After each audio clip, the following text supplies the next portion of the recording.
Pull up a chair by the fire. This is Story Night on the Manlihood Mancast. Hey guys, Josh Hatcher from the Manlihood Mancast. This is Story Night, and I've got a story for you. So I had a job, and it was about 45 minutes away from where I lived.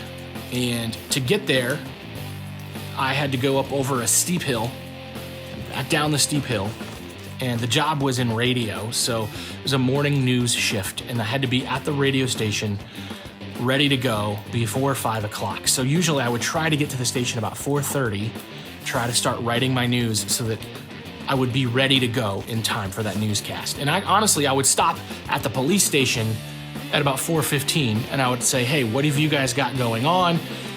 Or is there any calls overnight? And I would get the news so that I could go back into the news station and I could write the news and I would have what I needed.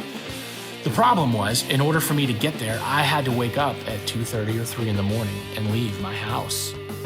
And I had 4 young kids at home and I never, ever, ever was getting enough sleep.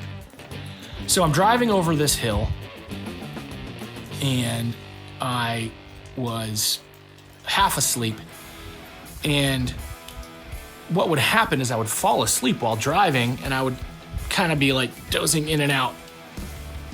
And I had the road memorized just enough where I could kind of make it work. Well, I slept through one of the turns that I needed and I was on a different road going over a different hill, but the hill was just similar enough that even though I'm kind of in and out of consciousness while driving, I was staying on the road. Something didn't quite feel right, but I wasn't awake enough to know what was going on. And you guys are like, well, why didn't you just pull over? Because I didn't want to lose my job. I needed to get to work. And this was where I was. This was the problem that I was in, right?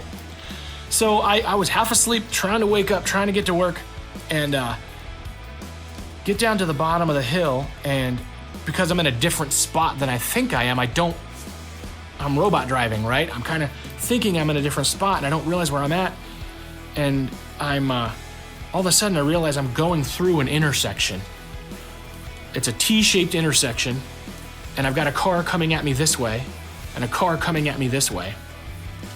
And if I slam on my brakes, I'm gonna get T-boned from 2 sides.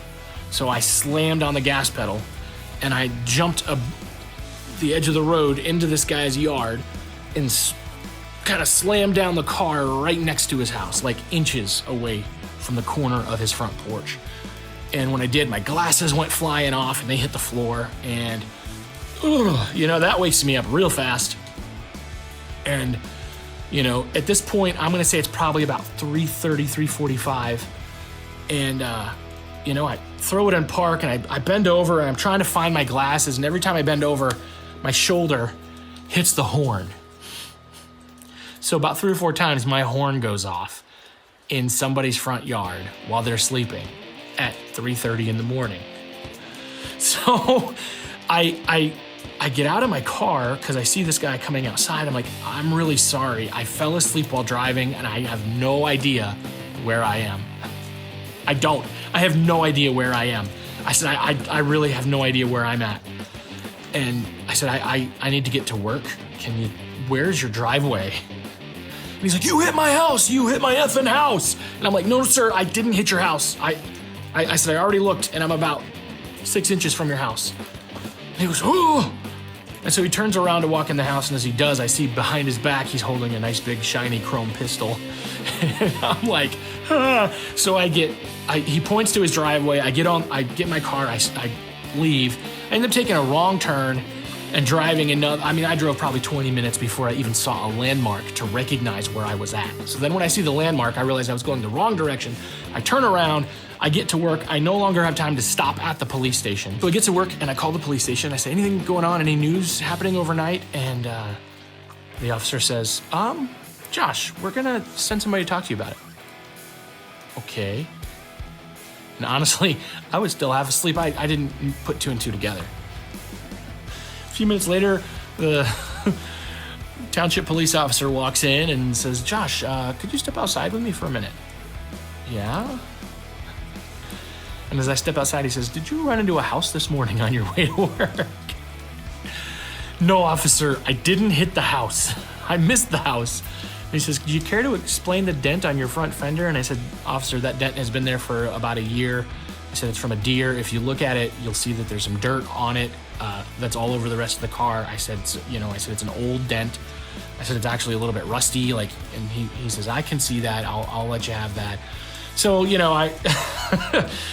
kind of just, I understand. He says, you might want to call the guy. This is the guy's name and his number. Give him a call and talk to him. Make sure if you've got any divots in the yard, he might want you to clean them up. So, of course, I'm on a morning show, and so I read the news, and then all morning long, the jocks that are playing the music in between my newscasts are teasing me and talking to me and making fun of me for my accident in the morning. And the guy whose house I almost run into calls into the station and goes, "I didn't realize it was you." So, yeah, there was that. It all went fine. There was no issues. But I guess the lesson here is this: get enough sleep and make friends with the cops. Thanks for listening to the Manlihood Mancast. Please help us out with a like, comment, share, and subscribe. Check us out at manlihood.com.